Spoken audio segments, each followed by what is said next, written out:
नमस्कार दोस्तों, आप देख रहे हैं लोक निर्णय में अरविंद कुमार।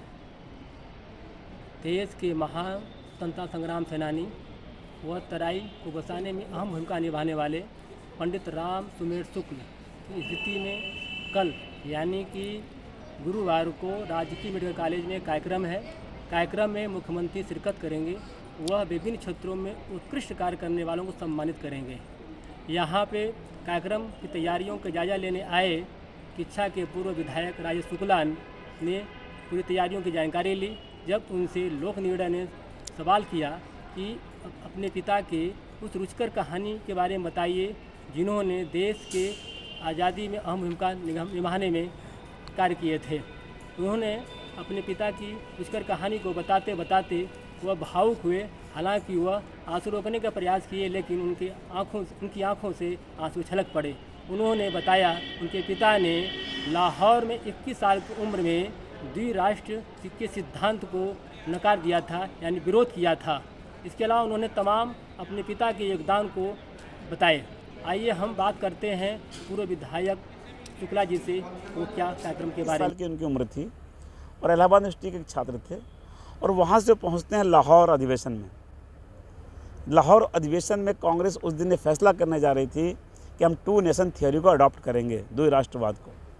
उससे पहले कांग्रेस इस देश के विभाजन के खिलाफ थी, लेकिन जिन्ना के दबाव में या राजनीतिक परिस्थितियों के दबाव में या नेहरू जी को प्रधानमंत्री बनने की जल्दी रही होगी या जैसा रहा होगा, उन परिस्थितियों में कांग्रेस उस अधिवेशन में तय करने जा रही थी कि हम 2 नेशन थ्योरी को अडॉप्ट करेंगे। और एक जिज्ञासु छात्र के रूप में, वो छात्र नेता भी नहीं थे उस समय, वो अपने किराए से इलाहाबाद से लाहौर पहुँचते हैं, एक 21 साल का लड़का। और वहाँ अधिवेशन जब चल रहा तो फर्स्ट डे तो उसके वो डेलीगेट नहीं थे, अंदर जा नहीं सकते थे। लेकिन सेकंड डे जब ओपन सेशन होता है, जब पर्दे खोल दिए जाते हैं, कोई आ सकता है, तो उसमें वहाँ खड़े थे। और जब वो पास हो रहा था तो पूछा गया कि क्या कोई इसके विरोध में है, तो चूँकि कांग्रेस तय कर चुकी थी तो किसी ने विरोध नहीं किया। पीछे से इन्होंने आवाज़ लगाई कि मैं इसका विरोध करता हूँ। चूँकि वह एक बड़ी घटना थी, पूरी दुनिया जानना चाहती थी कि क्या भारत के आंदोलन को जो लीड कर रही है कांग्रेस, क्या वो 2 नेशन थ्योरी को अडॉप्ट करेगी नहीं करेगी।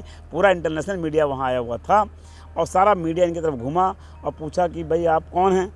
तो इन्होंने कहा कि मैं वहाँ का छात्र हूँ इलाहाबाद यूनिवर्सिटी का। तो उन्होंने, मीडिया ने लिखा कि student leader of Allahabad university. तो कैसे नेता बन गए। जब लौटे तो पूरा रेलवे स्टेशन में पूरे इलाहाबाद यूनिवर्सिटी के छात्र उनका स्वागत करने उमड़ पड़े। मेरा कहने का मतलब ये है कि यदि हम देश के विषयों पर जागरूक हैं, हम ये नहीं कहते अरे हमें क्या मतलब है यार वहाँ हो रहा होगा। एक लड़का गुलामी के दौर में इलाहाबाद से जा रहा है लाहौर, केवल ये देखने के लिए कि मेरा देश अगर बंट रहा है तो वो कांग्रेस कैसे इसे बांट रही है, जो कल तक कहती थी कि बंट नहीं सकता। उस एक घटना ने उनको राष्ट्रीय नेता बना दिया, क्योंकि उसके लौटने के बाद वो इलाहाबाद यूनिवर्सिटी के प्रेसिडेंट बन गए और वो ऑल इंडिया स्टूडेंट कांग्रेस के नेशनल प्रेसिडेंट बन गए। और वहाँ से फिर वो आगे बढ़ते गए और पूरे देश की आज़ादी की लड़ाई का उन्होंने नेतृत्व किया। तो ये एक घटना है जो हम सबको प्रेरणा देती है। उनके जीवन की बहुत सी घटनाएँ हैं। एक बार वो जेल में बंद थे और नज़रबंद थे, तो उस समय घर के लोग मिल नहीं सकते थे कोई। तो उस समय के कलेक्टर जो इन आंदोलनकारियों के परिवारों को तोड़ रहा था, वो मेरे दादाजी के पास पहुंचा।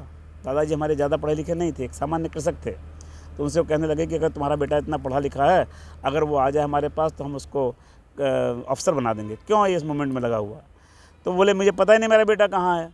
बोले हम बताते हैं कहाँ है, आपको मिलवा देते हैं। तो बेचारे सीधे साधे थे, वो चले गए जेल मिलने गए। तो चूँकि वहाँ जितने क्रांतिकारी बंद थे, आज़ादी की लड़ाई लड़ने वाले स्वतंत्रता सेनानी, उनको लग गया कि अगर किसी के घर के लोग तभी आते हैं जब सरकार चाहती है।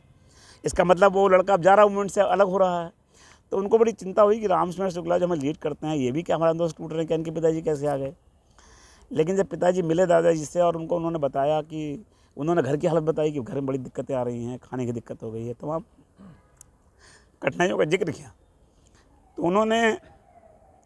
उन्होंने कहा कि पिताजी अगर आप कहते हैं तो मैं इस आंदोलन से हट जाता हूँ, लेकिन इससे बड़ा अपमान होगा मेरा भी और देश की क्षति होगी। तो दादाजी हमारे भले कम पढ़े लिखे थे, लेकिन वो समझ गए कि अंग्रेज कुछ चाल चल रहे हैं, कहीं ना कहीं हमारे मान सम्मान का विषय है, ये राष्ट्र का विषय है।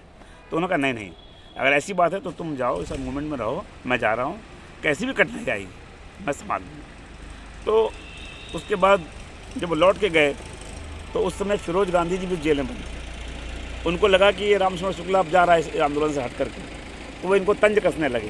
तो इन्होंने कहा देखो मेरा मूड बहुत ख़राब है, तुम हट जाओ। लेकिन जब वो बार बार करते रहे तो ऐसा बताते हैं कि उन्होंने जेल में ही फिर उनकी दोनों की वो हो गई, कुश्ती जैसी हो गई, और पिताजी ने उनको पटक दिया। तो फिर पुरुषोत्तम दास टंडन जी ने और कई लोगों ने आके छुड़ाया और फिर सारी बात पूछी कि क्या बात है। तो पिताजी ने सारी घटना का उल्लेख किया। तो टंडन जी ने कहा कि कौन कहता है ये देश आज़ाद नहीं, इतनी कठिनाइयाँ झेल कर अगर हमारे युवा इस मूवमेंट से नहीं हट रहे हैं, इसका मतलब है कि अब भारत माता को कोई गुलाम नहीं रख सकता। इस तरह के जज्बे से वो लोग लड़ाई, ये मैं कहना चाहता हुए हैं, तो क्या मैसेज देना चाहेंगे? हूँ। मैं यही कहना चाहता हूँ कि हमें इस राष्ट्र से प्यार करना चाहिए। अफसोस की बात यह है कि हम लोग बहुत छोटी छोटी बातों खाँचों में फंसते जा रहे हैं। हम राष्ट्र से ऊपर क्षेत्र को रखने लग गए हैं, हम लोग राष्ट्र से ऊपर जाति को रखने लग गए हैं, हम राष्ट्र से ऊपर अपने परिवार को रखने लग गए हैं। ये भावना नहीं होनी चाहिए। हमारे हर देश के नागरिक को ये भावना होनी चाहिए कि देश मेरे लिए प्रथम है। आप एक छोटा सा देश इजराइल देखिए, वहाँ का हर नागरिक ये मानता है कि मैं इस देश का योद्धा हूँ, सैनिक हूँ। तब आज वो छोटा सा मुल्क दुनिया की चुनौतियों का मुकाबला कर रहा है। हम तो बहुत बड़ी ताकत हैं, बहुत बड़ा संसाधन हमारे पास है, बहुत बड़ी भूभाग हमारे पास है, बहुत बड़ी जनसंख्या हमारे पास है, मानव संसाधनों की कमी नहीं है। बस कमी केवल है कि हम राष्ट्रवाद की भावना से हट रहे हैं और उसके वजह से हम भ्रष्टाचार में जा रहे हैं, हम गलत रास्तों पर जा रहे हैं, आपस में दूसरे खून के प्यासे हो रहे हैं, लड़ रहे हैं, क्षेत्रवादी बातें कर रहे हैं जो राष्ट्र की अच्छी नहीं है।